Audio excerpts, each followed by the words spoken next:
Dito po sa ating bansa, dito po sa Pilipinas, tuwing sasapit po ang eleksyon, ay hindi po naialis yung mga usapan na mga di umano o posibleng dayaan sa eleksyon.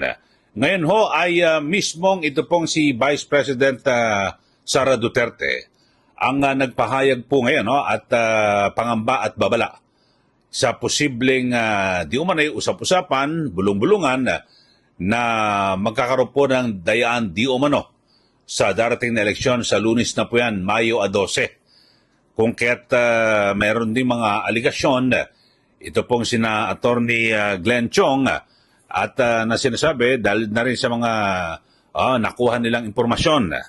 At mamaya ay iparirinig ho natin ito hong naging talumpati ni VP Sara Duterte na kung saan ay kanyang hinikayat ang lahat po ng mga botante na maging mapagmasid, mapagbantay para po sa pagboto at kasi yung bulong-bulungan nga di umano na posibleng dayaan. Ipaparinig ho natin yung mga sinasabi naman po ni Attorney Glenn Chong na nakatitiyak daw po siya at meron po siyang basihan o ebidensya na dadayain ang eleksyon at pakikinggan din natin, panonoorin po natin ito namang paliwanag mismo ni COMELEC Chairman George Garcia. At kayo na po ang bahala ang nahumusga. Pero sa ngalan po ng patas na pamahayag, bibigyan po natin ng paliwanag ng lahat.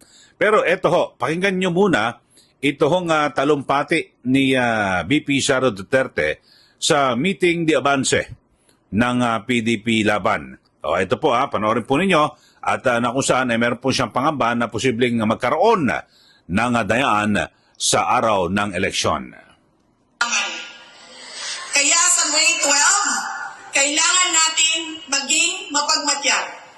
May mga ulat at bulong-bulungan na may mga kumikilos na sa iba't ibang parte ng ating bansa. Mga babala na maaaring nagsisimula na ang malawakang dayaan sa halalan ng alyansa. Ang binuong alyansa ay isang mapanganib na pagsasanib puwersa ng isang administrasyong walang kakayahan, mga elitistang liberal at mga tinaguriang makabayan na ang tunay na hangarin ay manatiling mahirap ang taong bayan. Isang alyansa na handang ibalik tayo sa kadiliman ng narco-politics, sa bangungot ng Typhoon Yolanda, kung saan ang mga Pilipino ay iniwan sa ulan, sa gutom at sa kawalang malasakit. Ito ang alyansang muli nais nating alipinin gamit ang kahirapan, kasinungalingan at kapangyarihan. Sa May 12, bumoto tayo ng may buong dangal. Bumoto tayo ng may tapang. Let us show the world that no amount of vote buying or cheating can suppress the fury burning in our hearts. Time and again, you have heard me say, God save the Philippines.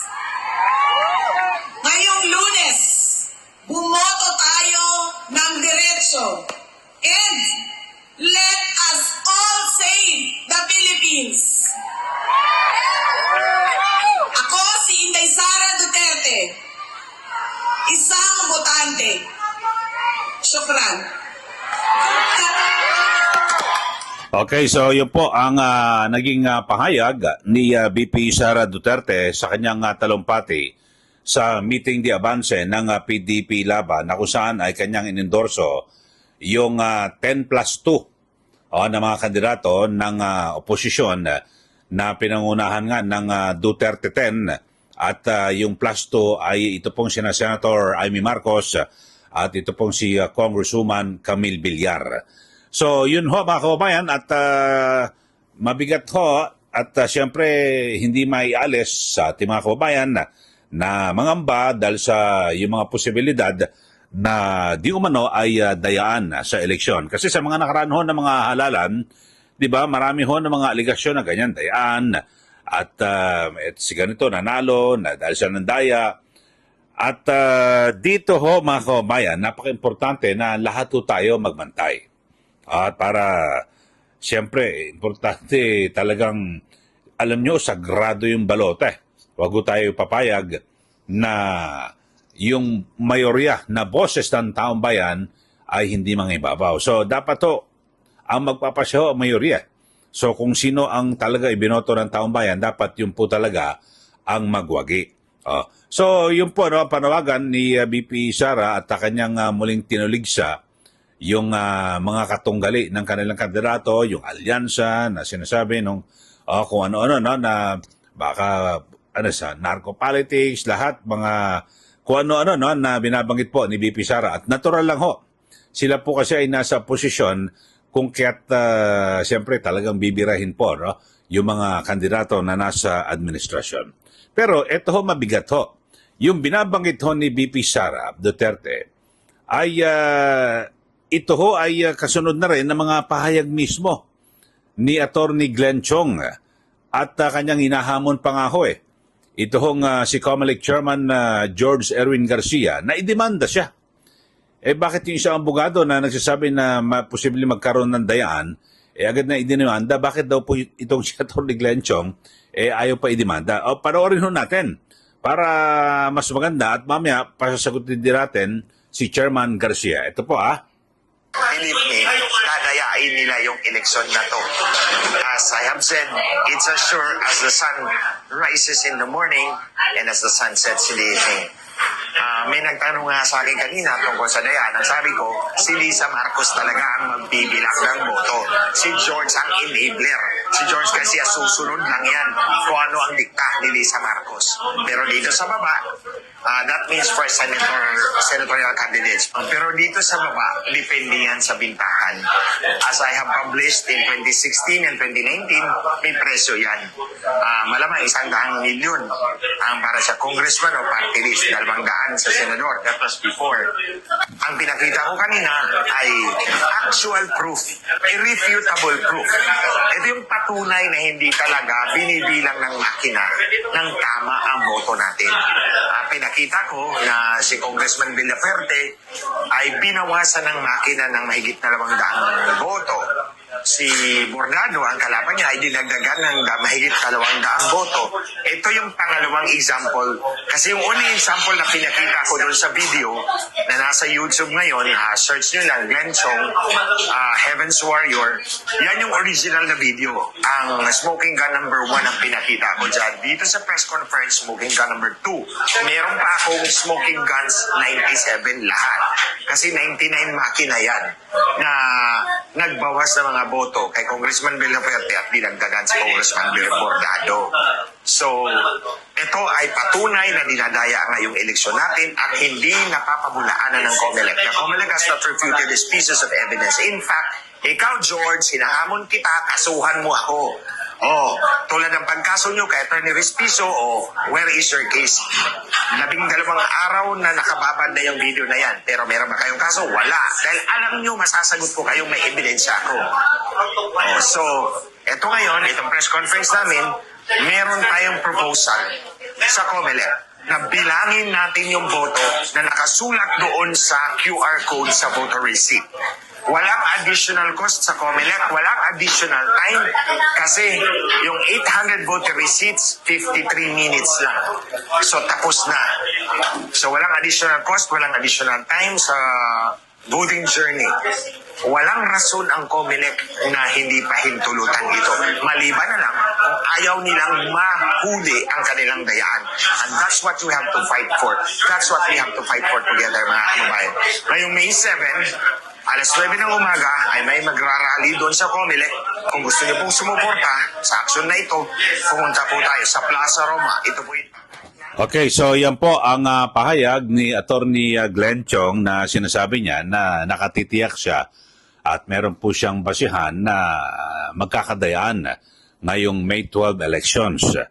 Pero siguro pinakamainam na gawin din po ng COMELEC na tingnan po yung kanyang pinagbabatayan, no? At siguro kung walang basihan itong pahayag ni Attorney Glenn Chong, Chairman Garcia, idemanda niyo po siya, di po ba? Kasi hinahamon niya nga kayo na idemanda. Dahil sa matagal na, kasi isang attorney Respicio ba yun, na kung saan ay idinimanda po, no, ng COMELEC dahil sa nagsabi na posibleng mahak at magkaroon po ng dayan at maapektuhan yung resulta ng eleksyon. So, yun po, at siyempre, yung mga ganyang aligasyon, meron po siyang basihan, talagang, yung isang ehemplo niya, yung sa Bicol ho yan. Sa Camarines, si Congressman Villafuerte, at kung saan nabawasan daw ng mahigit 200, tapos napunta rin kay Bordado, nakatunggali. So yun ho mga kababayan, at siguro maganda habang maaga pa, at ilang araw na lang mag-i-eleksyon na, matingnan din ho ito ng COMELEC.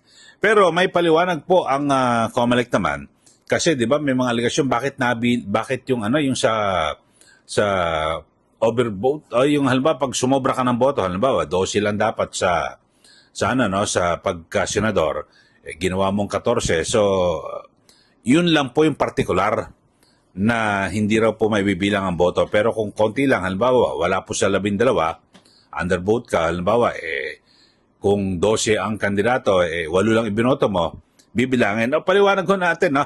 At pakinggan natin ng paliwanag po ni Chairman, si COMELEC Chairman George Garcia, para malaman ho natin yung side din naman ng COMELEC. Ito po Ngayon, ang sabi po natin, kapag po undervote, o ibig sabihin sa halip na 12 sa senador o doon sa ibang posisyon, ang binoto ay less than 12, bibilangin ang balota, ang posisyon, at walang effect sa kabuuan ng balota.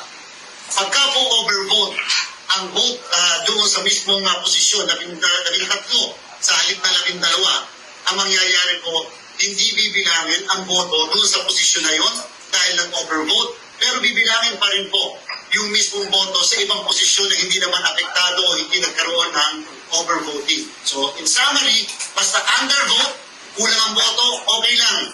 Basta overvote, hindi po bibilangin. Pag tuldok lang, hindi po pinuno ng sheet yung mismong bilog, mabibilang po yan. Bakit? Sapagkat ang ating pong shading percentage ngayon, yung threshold na tinatawag ay 15% lamang, pinakamababa sa kasaysayan natin ng automated election dahil po maganda ang ating scanner. Dahil po pinapakita nito na kahit na maliit na tuldok lang, yan po ay babasahin na para hindi na disenfranchise ang mga kababayan natin. Subalit, kahit ganun po yung sinasabi natin, ang ating pa rin po pinagbibilin sa mga kababayan natin, i-shade nyo na po ng buo ang bilog, wag lang pong tuldok, total kakapiraso na lang naman po yan. Ngayon, kahapon po may naipakita na larawan ng picture sa social media, yung larawan ng mismong balota na na-accomplish po doon sa Davao. Para daw po patunayan na nag-overvote, and yet may resibo pa rin na na-produce na nangangahulugan binilang ang boto kahit daw po overvote. Nakuha po namin, nakita po natin yung mismong picture na yan, at ito po ay ating pong ginawa ng sample para maipakita po natin. Kung ano po yung ginawa sa balota, ay ito po yung ginawa natin dito sa isang sample ballot po ito. Hindi po ito original na balota. Yung kung ginamit kahapon original, pero para lang po ipakita natin, ito po yung eksaktong ginawa. Mamaya po papahiram ko ito sa inyo. So, ito po yung hindi dapat gawin natin pag bumoto. Kaya po nagpapasalamat kami na ini-highlight po ito kahapon. Dapat po, hindi linya, hindi guhit, hindi star, hindi square. Okay. So yan po ang ilang pahayag ni COMELEC Chairman George Erwin Garcia. At yung undervote daw ho, bibilangin at halimbawa, hindi lalagpas po sa 12. Halimbawa, 8 lang o 4 lang ang gusto niyo iboto na senador, bibilangin po yan. Pero kapag lumagpas po, halimbawa, 12 lang, naging 13, 14, hindi na po lalagpas. Pero sa isinagawang press con at ito hong naging yung sa kapihan sa Manila Bay, diyan po, no, ni Marichu Villanueva, hindi binabanggit niya ho yung mga aligasyon Ito pong si Atty. Glenn Chong.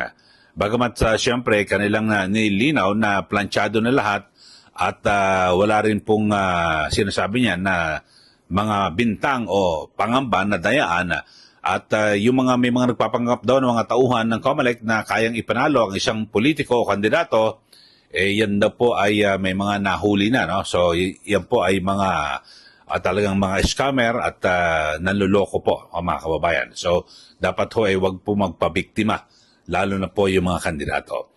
Okay, so sa ngayon mga kababayan ay lahat po ay abala sa meeting di avance ng iba't ibang mga kandidato mula sa national at lokal. Pero tayo ho, dapat ho maging matalino ho tayo. Isipin ho natin mabuti.